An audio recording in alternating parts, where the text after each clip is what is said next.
Bonjour tout le monde, je suis très heureuse de vous retrouver cette semaine pour cette nouvelle vidéo. Encore une fois, je vais commencer en disant merci à toutes les personnes qui ont rejoint ma chaîne. Et si vous passez par ici et que vous n'êtes pas encore abonné, surtout n'hésitez pas à le faire. Alors cette semaine, ça va être plutôt une vidéo, comme on dit, blabla. Je vais vous faire part de mon expérience. J'espère que du coup, vous allez pouvoir vous reconnaître dans ce que je vais vous dire et que vous allez reprendre un petit peu confiance en vous et oser un petit peu plus. Cette semaine, on va parler des autodidactes. Donc, comme vous l'aurez compris, moi j'en suis une et je ne suis pas la seule dans ce monde et j'avais envie de développer un petit peu la chose avec vous. Déjà, il faut savoir une chose, autodidactes, ce sont les personnes qui apprennent toutes seules sans maître. On vit dans un monde où les diplômes ont une place vraiment très importante. Limite, ça fait l'identité de quelqu'un. Qu'est-ce que tu fais dans la vie? Tout de suite, waouh, il a réussi. Alors, c'est bien parce qu'il y a des personnes qui sont faites pour les études, qui apprécient d'apprendre dans une salle de cours, qui assimilent bien, qui s'intéressent à ça. Seulement, nous ne sommes pas tous égaux, nous ne sommes pas tous pareils, identiques. Il y a des personnes, comme moi, qui n'aiment pas ça, qui ne sont pas faits pour les études. Se retrouver dans une salle de cours à écouter des choses où on sait pertinemment que ça ne nous servira à rien dans la vie, qui ne nous intéresse pas, en général ça rentre par une oreille, ça ressort par l'autre. Et il y a donc ces personnes qui réussissent leurs études, qui obtiennent leur diplôme, qui ont de belles carrières, etc. Mais dites-vous une chose, c'est que d'être mauvais à l'école et d'apprendre par soi-même, ça ne fait pas de vous une mauvaise personne. On a tendance à croire que parce que vous n'avez pas réussi vos études, vous êtes limite inculte. Non, pas du tout. Il ne faut pas penser ça.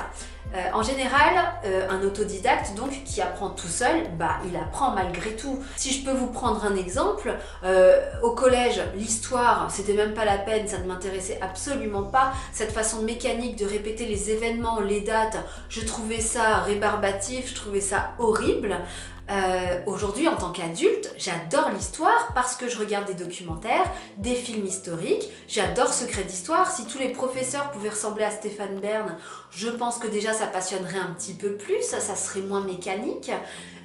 Quoi qu'il en soit, en tant qu'adulte, ça ne m'a absolument pas empêché de m'intéresser à l'histoire et de l'apprendre. C'est juste que la façon dont c'est fait à l'école, ça ne m'intéressait pas. Au niveau des maths, c'est même pas la peine, j'en suis restée aux fractions et c'est déjà pas mal.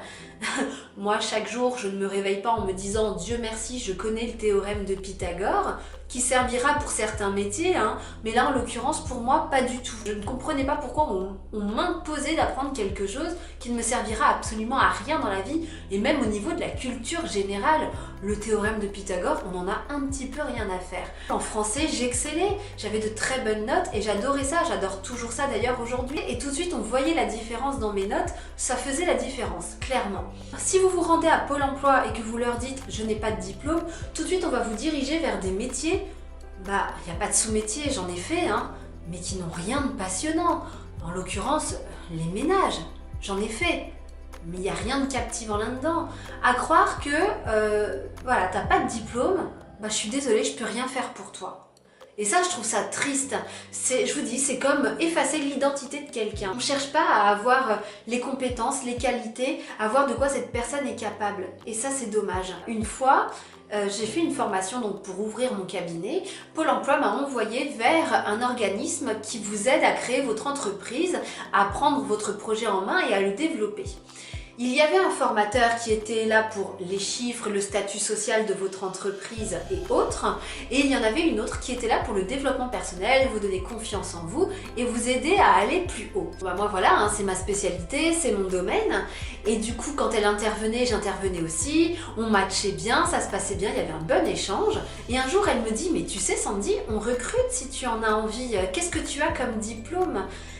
Et là, je lui ai dit « J'ai rien du tout. » Et bizarrement, l'expression de son visage a complètement changé, elle s'est fermée et elle m'a même convoquée un jour pour me dire « Écoute, ça va être compliqué de créer ton cabinet, tu es toute seule avec 3 enfants, je ne suis pas convaincue que tu sois faite pour ça, ça va être difficile. » Et j'ai trouvé ça aberrant. Alors c'est censé être déjà une personne qui s'y connaît en développement personnel et ça va complètement à l'encontre de ce qu'on apprend dans le développement personnel.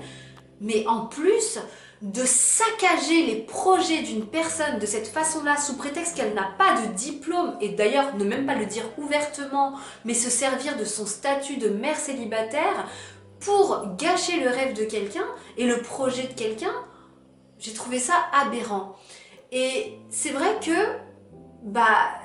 tristement, on a beau évoluer un petit peu, hein, quand même, les mentalités évoluent un petit peu, mais on a beau essayer d'évoluer à ce niveau-là, on a encore un niveau qui est extrêmement bas. Quelqu'un qui est autodidacte n'est pas quelqu'un de stupide.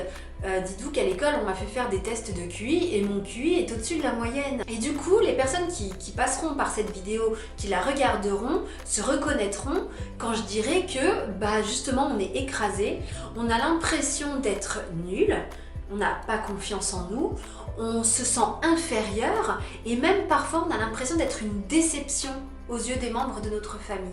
Et ça, c'est pas évident. Un diplôme ne fait pas la personne qui a en face de vous. La personne qui est en face de vous pourra peut-être être même plus cultivée que vous encore, même si elle n'a pas de diplôme. Il faut aussi que vous compreniez une chose, vous, autodidacte que vous êtes, à partir du moment où vous trouvez votre passion, ce qui vous fait vibrer, ce que vous avez vraiment envie de faire dans la vie, croyez-moi, vous allez exceller.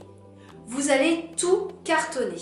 Vous allez vous passionner, vous allez vous renseigner, vous allez apprendre encore plus parfois que dans une salle de cours et à partir de là, vous allez devenir un expert, un vrai professionnel. Alors ne désespérez pas, trouvez plutôt cette passion et informez-vous au maximum. Comprenez une chose, vos rêves ne sont pas trop grands, peu importe, diplôme ou pas, études ou pas. On s'en fout. Si vous avez ce rêve dans votre tête, et c'est qu'il est fait pour être réalisé. J'ai envie de vous citer un petit peu d'Albert Einstein. Il a bien dit, si on juge un poisson à sa capacité à grimper à un arbre, il pensera toute sa vie qu'il est un imbécile. Il a également dit, nous passons 15 ans de notre vie à l'école et on ne nous apprend pas un seul instant la passion, l'amour, la confiance en soi, qui sont les fondements de la vie. Il y a aussi une autre chose que je voulais vous dire. Vous avez donc ces personnes qui ont excellé à l'école, qui ont passé leur diplôme, qui ont une grande carrière, et parfois, ces personnes, à 40, 45, 50 ans, se réveillent et se disent « mais j'ai horreur de mon métier, je fais un burn-out, je n'en peux plus, je veux arrêter, je suis passionnée par la photographie, la cuisine, le développement personnel, plein d'autres choses, j'ai envie de vivre de ça, je n'ai plus envie de faire un métier qui n'a plus aucun sens pour moi. » Eh bien, parfois, ces personnes osent quitter le travail qui ne leur convient plus pour se diriger vers leur passion. Mais cette passion, est-ce qu'ils l'ont apprise à l'école? Eh bien non, pas du tout. Ils ont été autodidactes pour la plupart. Il y en a beaucoup qui n'ont même pas fait de formation. Ils ont simplement laissé parler leur imagination, leur créativité et ils ont appris par eux-mêmes. Et bien souvent, c'est de cette façon-là qu'ils ont réussi à s'épanouir et c'est de cette façon-là qu'ils ont le mieux réussi professionnellement parlant. Donc voilà, j'espère que cette vidéo vous aura plu. C'est un peu blabla, c'est un peu fouillis. J'espère que j'aurai tout dit, que j'ai rien oublié. Quoi qu'il en soit, voilà, je voulais vous parler de mon expérience. Je voulais un petit peu dédramatiser la chose. Si vous n'êtes pas fait pour les études, eh ben c'est pas grave, ne vous inquiétez pas, écoutez-vous, faites-vous confiance et dirigez-vous vers ce qui vous passionne réellement. N'écoutez pas le bruit alentour parce que moi j'ai écouté et j'ai perdu énormément de temps parce qu'au final j'arrivais aux portes du diplôme mais j'y allais même pas parce que je savais que ça n'allait me servir à rien. Écoutez-vous, vous, à l'intérieur de vous, vous savez ce que vous devez faire, vous savez pourquoi vous êtes ici. N'écoutez pas le bruit environnant et faites-vous confiance à vous. C'était le mot de la fin, je vous embrasse très fort, je vous dis à bientôt pour une prochaine vidéo. D'ici là, prenez soin de vous et à très vite. Mouah, bisous.